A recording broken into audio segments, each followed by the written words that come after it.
Hi there, Nick here. I got another review for you. This is the Spyderco Slysz Bowie. I believe it's pronounced Slysz, but what the hell do I know? I don't speak Polish. Nonetheless, it's a beautiful knife, and let me tell you why.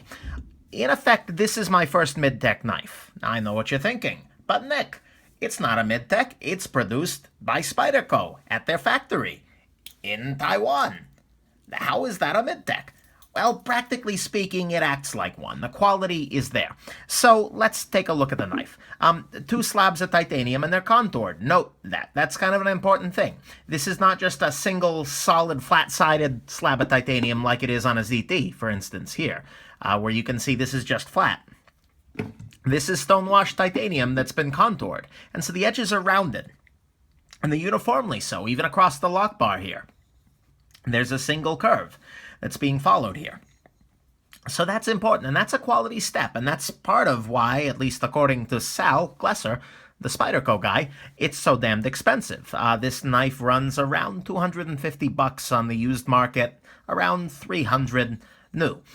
So it's got titanium here. It's got the Spyderco wire clip, and a lot of people disagree with me, but this is the best clip Spyderco makes, because it's nice and deep. It's nice and unobtrusive. It looks like, oh, it could be a pen or something like that. It's a very minimal knife, and you know I got a thing for minimal knives. It's got, you know, a few screws here and there. It's got a G10 back spacer in there, which is not bad. It's not great, but it gives you some grip. And aside from that, there's not a whole lot else going on. The blade here is in the Bowie pattern, but just barely. I can hardly tell why this is called a Bowie. Maybe there's a little bit of going up there, but by and large, there's not a lot to it. The blade is radiused across the back here, so you'll see that this is actually a round surface. And these here, those are nicely done too. And it's full flat ground, and it's a very thin blade. I mean, this is not a thick drive it through a car door kind of blade. This is great for food prep. This is great for just generalized cutting. And it's got the Spidey hole and Slysz's little trademark there. And the blade is made out of CTS XHP, sorry, long day. XHP is a good steel, I guess. It's like D2, but stainlesser. It's not a word, but now it is. And I can't say I really love XHP. I gotta say that. It's kind of a pain in the neck to sharpen, and it just doesn't really take the same quality edge as like S35. Maybe I'm just crazy, but XHP has never been my choice, and so that's the biggest knock I have on this knife is poor steel choice. If this was an S35 or maybe, oh god, CTS 204P would be just out of this world. Ergonomics are beautiful on it. Fits nicely in the hand. This thumb ramp is nicely jimped here. The shape fits nice too. The contouring, even the clip, goes into a nice hollow part of the hand. I mean, in your hand, this is a beautiful knife, and you can cut with this all day long.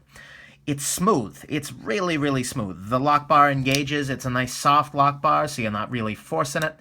And the blade is just so smooth to come out. I mean, and you can do the flick if you want, but it's also smooth enough that it's got a nice... And this is, again, why I call it a mid-tech. The quality is just so damned high on this. The tolerances are so tight.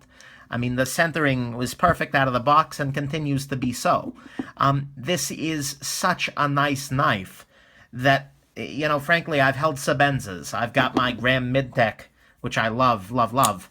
This is probably my favorite knife here. And in terms of smoothness, the Bowie is right up there. It's almost as smooth, if not as smooth, as the Graham Mid-Tech. And, you know, holy crap, that's impressive. This has seen love from a real custom knife maker, and this is, you know, it's a Spyderco Taichung production. So the most impressive thing about this knife to me, sorry Graham, this isn't your video, is that it's smooth. It's just so tightly done. It's so nicely done, and I love that so much about it. Otherwise, though, it's a little bit, I don't know, it's a little beefy, it's a little wide. And the blade is really a lot taller than it needs to be, you know, which is just not ideal in some ways. But aside from that, like I said, it's a beautiful, beautiful knife. It's a great first high-end knife, and it's high-end pricing, but it's high-end quality. This knocks Shabazz out of the park, as far as I'm concerned, or at least it's in the same damn park as they are, and that's impressive, given that they run like $400 for a freaking hunk of S35. But this is a beautiful, beautiful knife. You cannot go wrong buying this knife. 3.5-inch blade, so it's legal most places. And, you know, it's just nice. So, anyways, that is the Spyderco Slysz Bowie. I like the knife a lot. I can't say it gets a lot of pocket time in light of the other options. If I want something this big, I generally carry the Graham because it's got a lower, it's got the deep pocket carry clip, and it's not as scary. Because let's face it, the blade is a little bit stabby looking. If I want something lightweight, I generally carry the Delica. And if I want something really lightweight, I tend to go with your little mid-tech Razel here. Stubby. But, so it doesn't get a whole lot of pocket time, but it did for a long time. This was my everyday carry knife for a year, year and a half, solid. And I, you know, I do like this knife a lot. But, yeah. So anyways, this is the Spyderco Slysz Bowie. Beautiful, beautiful, beautiful knife, particularly for the price, which is high. But I hope you enjoy it as much as I do, and I want you to have yourself a great day, and enjoy.